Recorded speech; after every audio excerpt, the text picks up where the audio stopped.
Bonjour et bienvenue sur le circuit de Pau Arnos. C'est parti pour une petite visite du box du team CBO Racing Honda France.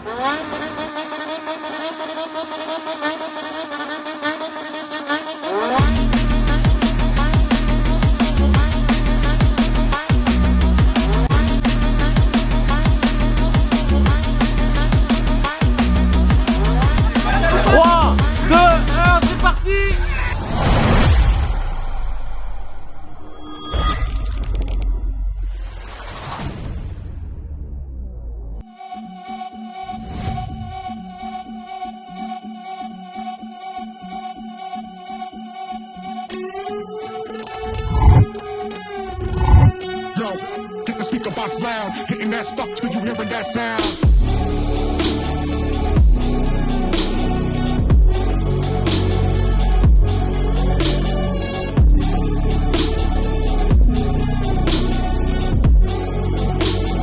Hitting that stuff till you hearing that sound.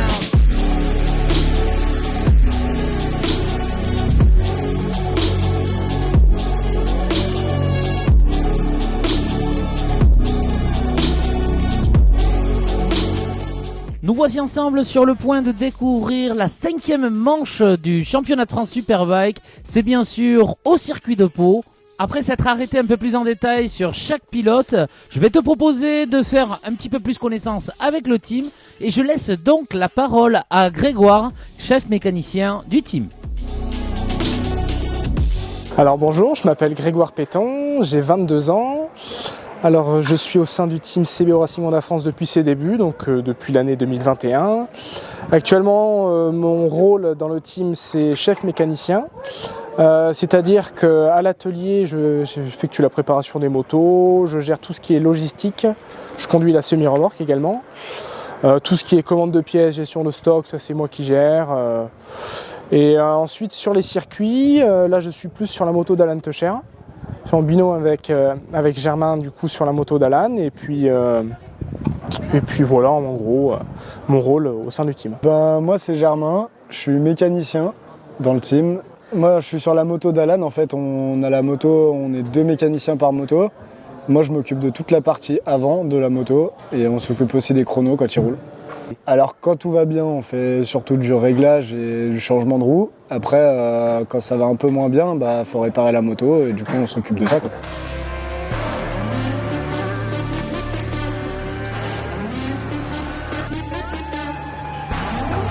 Pour commencer, voici les motos, celle d'Alan Techer et de Mike Dimeglio. Donc ça c'est l'espace que tout le monde voit. Nous avons les servantes où les mécaniciens travaillent sur les motos, faire les réglages, les changements de pneus. Salut, moi c'est Nico, j'ai 24 ans et je suis mécanicien pour Mike au sein du team. Je suis sur la partie avant. D'accord. En quoi consiste cette tâche ? Ça consiste à changer le pneu avant, donc la roue avant, et puis gérer les freins avant, l'essence aussi. Bonjour, je m'appelle Lucie, j'ai bientôt 24 ans et au sein du team, sur les week-ends de course, je m'occupe de la roue arrière de Mike et sinon à l'atelier, je m'occupe de préparer les motos et préparer les week-ends de course. Je travaille à plein temps pour CBO Racing. Avant d'arriver dans le team, j'ai fait un CAP et un bac pro mécanique. Après j'ai fait un BTS MCI et pour finir, j'ai été à l'école de la performance. Donc quand je dis que je m'occupe de la roue arrière, c'est que je vais monter la roue arrière suivant les références de pneus. Je vais aussi m'occuper du réglage de l'amortisseur arrière. Et après, je gère aussi l'essence à côté de ça. D'accord. Ça, c'est dans la mesure où tout se passe bien ? Après, quand ça va un peu moins bien, faut réparer la moto. Combien de temps tu estimes pour remonter une CBR ? À partir du cadre, en remontant le moteur, tout ça, je pense que si toutes les pièces sont préparées avant, je pense qu'en maxi 3 heures, ça peut être fait. D'être une fille dans ce milieu, y a des points positifs, des points négatifs, lesquels ? Tu me poses une colle. Il n'y a peut-être aucune différence ou tu as ressenti peut-être des différences toi de ton côté ? Je pense que le fait d'être une fille, j'ai dû davantage faire mes preuves. Mais après, en soi, ça se passe plutôt bien et les gens sont plutôt contents à l'idée qu'il y ait une fille dans un team.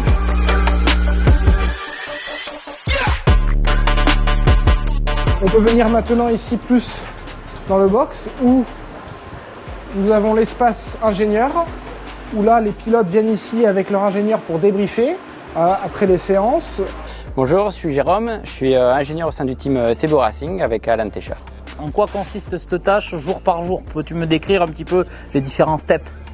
Alors déjà on arrive avec les pilotes, on va faire le point sur le week-end, on va préparer la base de départ de la moto qui souvent a été définie lors des tests et puis comment on va travailler dans tout le week-end, comment on va articuler les séances du début du week-end jusqu'à la course.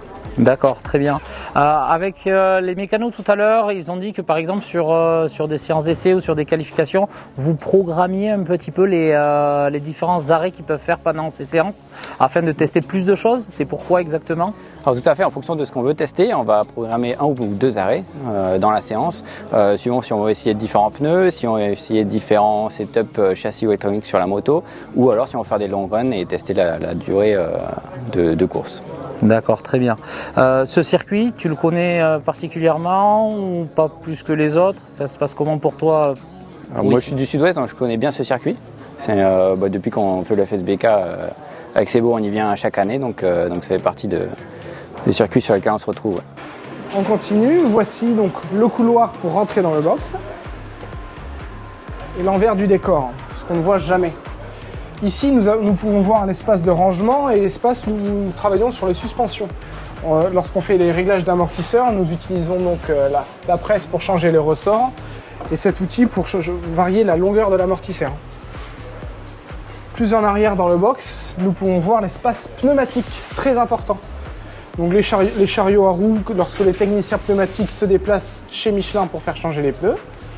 Quand ils reviennent, ils contrôlent l'équilibrage des roues et ils font toute une checklist des pneus avant de mettre les couvertures chauffantes pour les mettre dans les racks de chauffe. On voit ici un rack de chauffe ouvert avec différentes roues, les différents réglages de température et pareil pour chaque pilote. Alors, pourquoi il y a des couvertures chauffantes, mais pourquoi surtout il y a ces couvertures chromées? Couverture de rack de chauffe, donc en fait nous on a une dizaine de roues par pilote. Du coup nous les mettons dans un rack de chauffe où chaque couverture est réglée à une température et pour que la température soit optimale à l'intérieur du pneu, parce que c'est ce qui est important, c'est la température d'air dans le pneu, pas que la température extérieure de la gomme. Nous les mettons dans les couvertures et comme ça la chaleur reste. Sur les circuits où il fait froid, comme Le Mans en début d'année, c'est très important. Très important pour avoir une pression et une température constante sur le pneu. Je m'appelle Broy Arthur, j'ai 20 ans et je suis technicien pneu au sein du CBO Racing Team. Technicien pneu, ça va être d'aller chercher les pneus chez Michelin parce que c'est eux qui nous les montent sur les jantes. Ensuite derrière de vérifier que tout a été monté dans le bon sens, qu'on avait un bon équilibrage et surtout les pressions de pneus et le plus important les temps de chauffe avant de les faire partir en piste. Et à l'entrée ici nous avons l'espace ravitaillement avec notre essence ETS que nous utilisons. Hop, on peut passer à la suite. Donc là c'est l'envers du décor où nous avons la semi-remorque avec laquelle nous transportons tout le matériel nécessaire pour la course. Donc ici les flycases, nous rangeons tous nos panneaux de box. Hop, on va rentrer dans la semi pour montrer la suite. Hop, voilà. Ici, nous avons l'espace où les pilotes se changent, juste derrière. Ils se changent, ils se préparent pour les courses. Et là, on peut voir derrière la chambre des mécaniciens. Bon, là, les pilotes font la sieste, on ne va pas trop les déranger. Et les mécaniciens également. Hop. Et puis voilà, c'est une chambre assez agréable où chacun a son lit. Lui, il n'a pas trop sommeil, lui. Lui, il n'a pas trop sommeil. Là, on n'est pas complet ce week-end. Il reste des places de libre. Et puis voilà, chacun a son petit espace, son petit rideau, la prise pour le téléphone, la petite lumière pour garder son intimité. Et puis là-haut, on range les motos. Ah, oui. On range les motos, quelques pièces de spare, et puis et derrière toi, notre stock de pneus. Hop. Passons à la suite. Donc ça, c'est tout ce qui est la partie box, compétition réellement. Et là, on passe à la partie réception. Parce qu'on a vraiment un espace réception pour recevoir nos partenaires, le team, pour que ce soit agréable. Là, on peut voir ici l'hospitality du team. Du coup, nous avons une deuxième semi avec un grand auvent que nous déplions sur chaque course. Et on peut voir un bel espace réception dans lequel nous mangeons. Hop, et on fait également de la vente d'habits à l'intérieur, comme indiqué sur le panneau. Donc voilà, on a tout l'espace avec les tables lors des repas. Nous avons un petit espace salon pour prendre le café, pour manger une glace. Avec des jolies choses à acheter, c'est ça? C'est ça. Et là, c'est le petit espace où nous vendons les vêtements. Donc nous avons un portant avec toute notre collection disponible à la vente sur les circuits lors des courses et également au magasin CBO. Est-ce que vous avez le même pour adultes? Voilà. Ah, j'aurais pas pour votre taille, désolé. Voilà, ensuite, bon, on voit des affiches des pilotes pour bien montrer chez qui on est. Ensuite, on va passer à l'espace cuisine, qui est très important. Ouais, là, il n'y a pas grand monde, c'est la pause. Donc là, c'est le grand buffet où chaque midi et chaque soir, tout est disposé. Donc, nous avons les réchauds dans lesquels il y a le plat principal. Là, c'est plus l'espace entrée. Ici, l'espace dessert fromage. Ici, nous avons l'espace café avec notre belle machine à café. Le petit frigo pour les boissons, les sodas. Donc voici la cuisine, là où tout se prépare. Donc là, on voit tous nos ustensiles de cuisine et notre belle cuisinière Germaine. Ça va? Oui, ça va. Et puis là, du coup, on a tout l'espace garde-manger et puis voilà. Et là, nous avons l'espace cuisine. C'est ici qu'on cuisine les poulardes et les sangliers. C'est ça, et les côtes de bœuf. On y va. Action. Bonjour, moi c'est Fabienne Dupont et je m'occupe de la cuisine au sein de l'Hospitality pour le team. Bonjour, Cindy et je suis la coéquipière de Fa. Je fais la cuisine, on s'occupe de l'hospi et de la vente de vêtements également depuis cette année. Alors, on sait très bien que les équipes peuvent se restaurer, mais quel est le rôle en fait de l'Hospitality normalement sur un team? Mais d'accueillir toutes les personnes du team et aussi nos partenaires. Et on a aussi des autres teams qui viennent manger avec nous. Parfois. Parfois. Ouais. Quand ils sont en panne. Impeccable. Du coup, vous pouvez passer d'une vingtaine de couverts à 40. Ok. Ouais. Très bien. Et quelle est l'importance d'une hospitalité sur un team? C'est la convivialité, surtout en France. C'est autour d'un repas. On peut discuter de tout et de rien, de tout ce qui va, de tout ce qui va pas. Avec les partenaires, les invités, passer un bon moment, partager. Ouais, que ce soit chaleureux, c'est important. Hop, et là, passons à la dernière partie, qui est du coup l'intérieur de la semi-hospitality. Enfin, nous sommes dans l'hospitality, où nous avons ici une autre petite cuisine, lorsque nous ne sommes pas nombreux en cuisine ici. Hop. Quand on va plus à l'arrière, nous avons un autre espace chambre et rangement. Hop, et ici, petite... J'adore vos sacs à congeler. Très sympathique. Petit douche, toilette, et puis après espace de rangement, et on aménage une chambre également sur les courses. Hop, et la toute dernière partie, le bureau. Où l'on peut d'ailleurs retrouver tout le staff avec Seb en pleine réunion, ou plutôt en plein briefing pour les prochaines étapes de la journée. Sébastien Dupont, patron du team CBO Racing. Tu pourrais me décrire ton rôle sur 3 jours de course? Le cadre, la structuration, la bonne ambiance et l'équilibre entre tout le monde pour que tout se passe bien sur tout le week-end. Je te propose de terminer cet épisode comme il se doit en abordant bien sûr le sujet des courses et des résultats. Concernant les qualifications, Alan va être en 5e position, Mike quant à lui part sur la première ligne à la 3e place.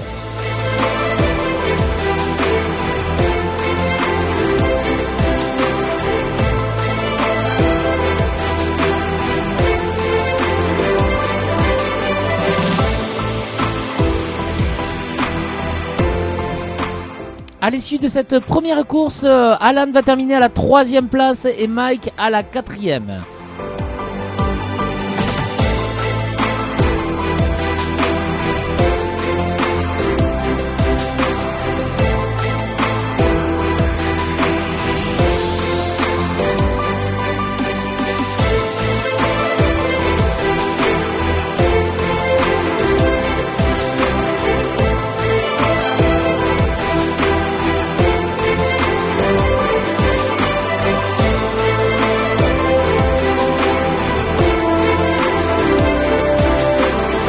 la deuxième course maintenant, c'est au tour de Mike de monter sur le podium puisqu'il va faire une deuxième place juste derrière Kenny Forêt. Alan, quant à lui, finit 4e. Au classement général du championnat, Mike est en tête à 181 points, juste suivi de Kenny Forêt à 179 et puis Alan Tescher à 145.